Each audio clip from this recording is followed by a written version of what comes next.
Election commission কিছু ভিন্নতা আনতে পারে।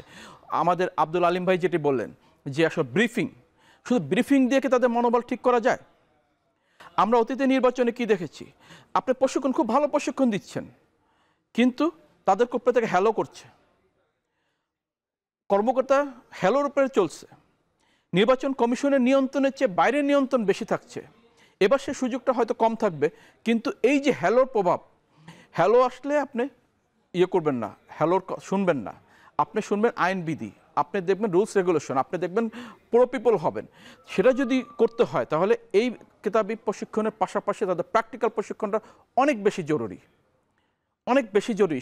সেই প্রশিক্ষণ এখনো সুযোগ আছে, সেই জায়গাটা এখনো শুরু হয়নি। এই আপনার এই প্রশ্নটা নিয়ে আমি একটু আরজু ভাইয়ের কাছে একটু যেতে চাই, এটিআর মহাপরিচালক মহোদয়ের কাছে, যে যেটি বলা হচ্ছে যে আসলে ব্রিফিং এবং প্রশিক্ষণ, আমি এবারও দেখেছি যে আপনাদের যে পরিকল্পনা, আপনারা ব্রিফিং শব্দটা কিন্তু এবারও রেখেছেন আইনশৃঙ্খলা বাহিনীদের উদ্দেশ্যে।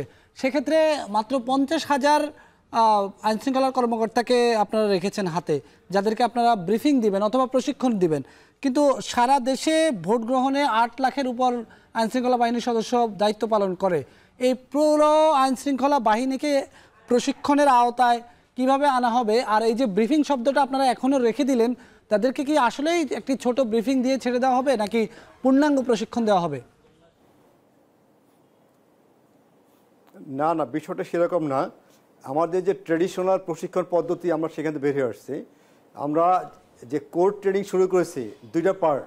একটা পার্ট হলো আইন কারণে বিধিবিধান সম্পর্কে সবাই জানানো, আর দ্বিতীয় দিন হলো গিয়া আমাদের কেস স্টাডি আছে, একজন প্রিজাইডিং অফিসার ভোট সেন্টার কী ধরনের সমস্যা ফেস করতে হয়, কী ধরনের বিপদের সম্মুখীন হতে হয়, এইসব কেস স্টাডি আছে। এইসব কেস স্টাডিগুলো কীভাবে মোকাবেলা করা হয়, অর্থাৎ রিয়েল টাইম প্রবলেম হলে কীভাবে মোকাবেলা করা হয়, সেই রকম এক্সারসাইজ আমাদের এখানে হচ্ছে। 2টা পার্ট। আর প্রথমেই বলেছি আমি, কিন্তু প্রশিক্ষণের 3টা পার্ট।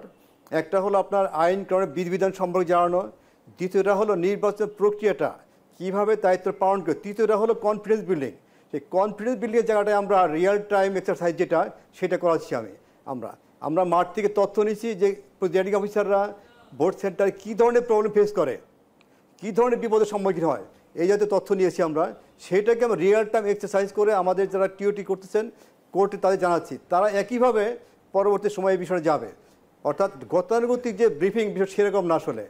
আর ব্রিফিং তো যেটা আইন করার বিষয়।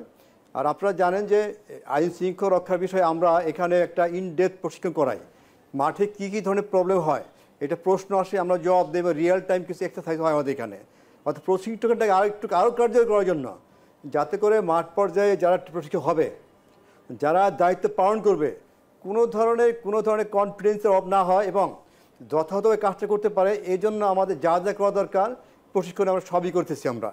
এবার বললাম যেটা আবার বলতেছি যে রিয়েল টাইম কী প্রবলেমগুলো হয় মাঠ পর্যায়ে, সেইটা আমরা উঠে আনার চেষ্টা করছি এবং সেটা অ্যাড্রেস করতেছি আমরা। এটা একটা মানে কী কেস স্টাডির মাধ্যমে আর কি। কাজে আশা করি এইবারের ট্রেনিংটা একটু অন্য ধরনের হবে, যেটা আমাদের মাঠে যারা কাজ করবে তাদের মনোবল এবং ইফিসিয়েন্সি অনেক গুণ বাড়িয়ে দেবে এবং একটা সুষ্ঠু নির্বাচন তারা তুলে নিয়ে আসতে পারবে। জি, ডক্টর আব্দুল আলিম, আপনার কাছে একটু আসতে চাই। যেটি বলা হচ্ছে যে প্রশ্নটি আমি এটিআর মহাপরিচালক মহোদয়ের কাছেও রেখেছিলাম, যে আসলে আইনশৃঙ্খলা বাহিনীর সদস্য 8 লাখের মতো কাজ করবে পুরো নির্বাচনে, সেখানে তারা 50,000কে ব্রিফিংয়ের আওতায় আনছে, তাহলে এই যে বাকি 7.5 লাখ, তারা তো নির্বাচনে আইন কানুন সম্পর্কে সেভাবে জানবে না। আমার নিজেরই অনেক তিক্ত অভিজ্ঞতা আছে যে আমি যখন ভোট কেন্দ্রে নিউজ কভার করতে গিয়েছিলাম, তখন আমার নিজেকেই বারবার পুলিশ সদস্যকে বলতে হয়েছে যে আমার কতটুকু পর্যন্ত আমি যেতে পারবো, কতটুকু পর্যন্ত যেতে পারবো না। সে আমার সঙ্গে তর্ক করছে বিধি বহির্ভূত ভাবে। এই ধরনের পরিস্থিতির মুখোমুখি আমার মনে হয় দেশের 95% সাংবাদিক হয়েছেন যারা নির্বাচন কভার করেছেন। তাদেরকে আসলে আপনার পরামর্শ কি, তাদেরকে কিভাবে এই জায়গাটা অ্যাড্রেস করা যায়?